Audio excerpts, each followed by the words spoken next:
What if your book could turn every reader into a referral source? Not because you asked them to, but because they can't help themselves. Hey, in this video, I'm going to show you how to create a book that people naturally want to hand to others, and how that one shift can turn your book into a referral generating machine. Hey, I'm Michael DeLon. I'm founder of Paperback Expert. We've helped more than 250 business owners become best-selling authors and grow their business. And I've noticed something fascinating. Some books get great reviews but never get shared. People read them, enjoy them, and then they do nothing. They just sit on the shelf. Other books spread. Readers finish them and immediately think, hey, I know someone who needs this. They pass them along, they recommend them, they become evangelists for your book. And the difference isn't about quality. Both books might be well written. Both might be valuable. The difference is design. One book was written to be consumed, the other was designed to be shared. Let's start with the most important question. When someone finishes your book and someone asks them, hey, what's it about?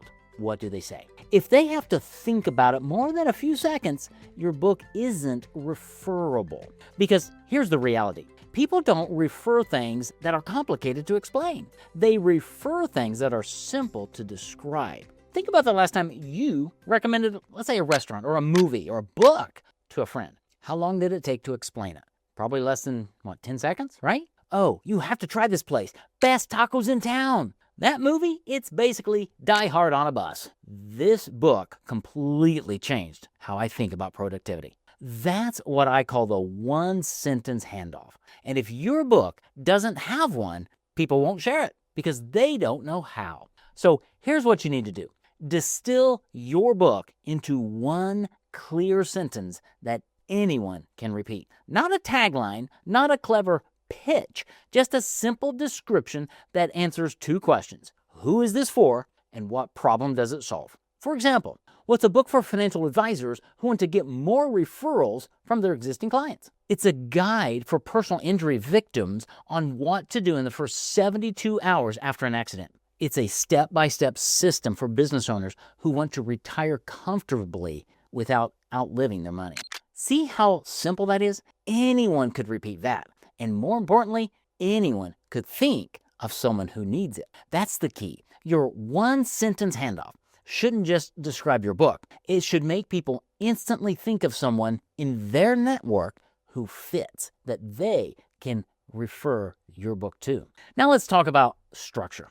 Because a referable book isn't just about the cover or the title. It's about what's inside. And one of the most important tools you can use is what's called a diagnosis chapter. The diagnosis chapter is typically early in the book, and its job is to paint a vivid picture of the problem that your reader is facing. But here's the twist. You don't just describe the problem in abstract terms. You describe it so specifically that readers start recognizing it in other people. They think, wait, that sounds exactly like my brother-in-law.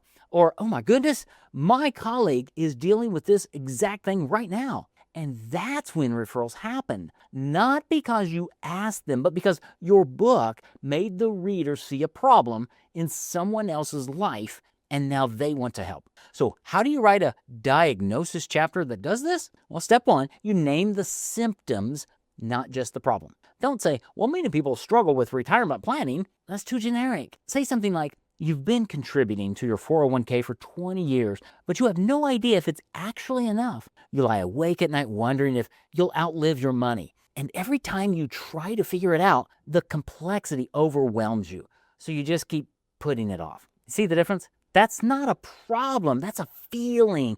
And when someone reads that, they immediately think of someone else who feels that way. Step two, use relatable scenarios. Walk through a day in the life of someone dealing with this problem. Show what it looks like in real situations. You're at a family gathering and your cousin mentions he's retiring next year. Everyone congratulates him, but inside you're panicking because you're 5 years older than him and you have no idea when or if you'll be able to retire. Now, the reader is thinking, I know someone like that. Step three, end with a question. Close the diagnosis chapter by asking, does this sound familiar? Or do you know someone who's dealing with this? That simple question plants the seed. And when they finish your book, they're primed to share it. Now let's talk about referral triggers. These are subtle prompts throughout your book that encourage readers to share it without being pushy or gimmicky. And the key word here is subtle. You're not begging for referrals. You're just making it easy. Here are 3 places to include referral triggers. Place 1, in the introduction. Early in your book, you can say something like, hey, if this book resonates with you, I'd be grateful if you'd share it with someone who might benefit. In fact, I wrote it with the hope that it would be passed along because the people who need this information often don't know where to find it. That's it. You're not asking them to leave a review or post on social media. You're just planting the idea that this book is meant to be shared. The second place is after a powerful chapter. At the end of a chapter where you've delivered a big insight, you can include a simple note. Hey, you know someone who's dealing with this? Consider passing this book along. Sometimes the most valuable gift you can give is the right information at the right time. Again, it's not pushy. It's just a gentle reminder that this book could help someone else. And the third place is in the conclusion. At the very end of your book, after you've delivered all of your value, you can say something like, hey, if this book has helped you, chances are it could help someone you know. Feel free to pass it along, recommend it, or even order a few extra copies to give as gifts. And here's a pro tip. Make it logistically easy. Include a line like, hey, visit this website to order additional copies at a discount for friends and colleagues. And when you remove friction like that, referrals happen naturally. Now, here's an important distinction that most people miss. There is a difference between a personal brand book and a referral tool book. Okay, a personal brand book is all about you. Your story, your philosophy, your journey. It's designed to showcase who you are and what you believe. And there's a place for that. Okay, personal brand books can be powerful for establishing authority and credibility, but they're not usually that referable. Because when someone finishes a personal brand book, they think, hey, that was interesting and I learned a lot about this person. They don't think, I know someone who needs them. A referral tool book, on the other hand, is designed around a specific problem for a specific audience. And because it's so tightly focused on solving a clear problem, readers immediately recognize when someone else has that problem and they want to help. So here's the question you need to ask yourself. What's the primary goal of my book? If the goal is to build your personal brand and showcase your expertise, write a personal brand book. But if the goal is to generate referrals, appointments, and clients, write a referral tool book. And here's the good news. You can do both. You can write a referral tool book that also builds your brand. You just have to keep the focus on the reader's problem and not your story. Your story is still in there, but it's used to illustrate points. It's not the main event.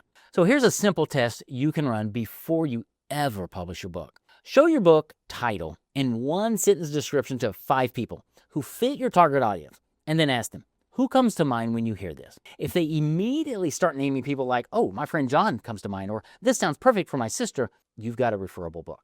But if they pause or say something like, I guess it could be helpful for a lot of people, you probably need to sharpen the focus of your book. A referable book is specific. It's targeted. It makes people think of someone instantly. And if your book doesn't do that in the title and description alone, it's going to have an even harder time generating referrals once people read it. So test early, get some feedback, refine your positioning until people can't help but name someone who needs your book. And here's why designing a referral engine book is so important, because referred clients are the best clients.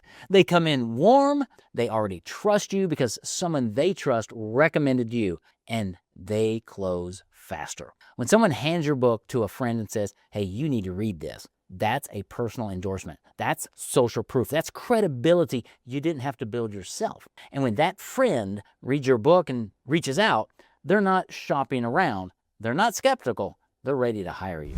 One of our clients told us his book generated over 300 clients in 6 years. And he said, the easiest clients to work with, the ones who come from referrals. They already trust me before we ever meet. That's the power of a referral engine book. It doesn't just generate leads, it generates the right leads. So if you're ready to write a book that people can't help but share and turns every reader into a potential referral source, we can help. If you're ready to create a referral engine book for your business, click the link below and book a time with me.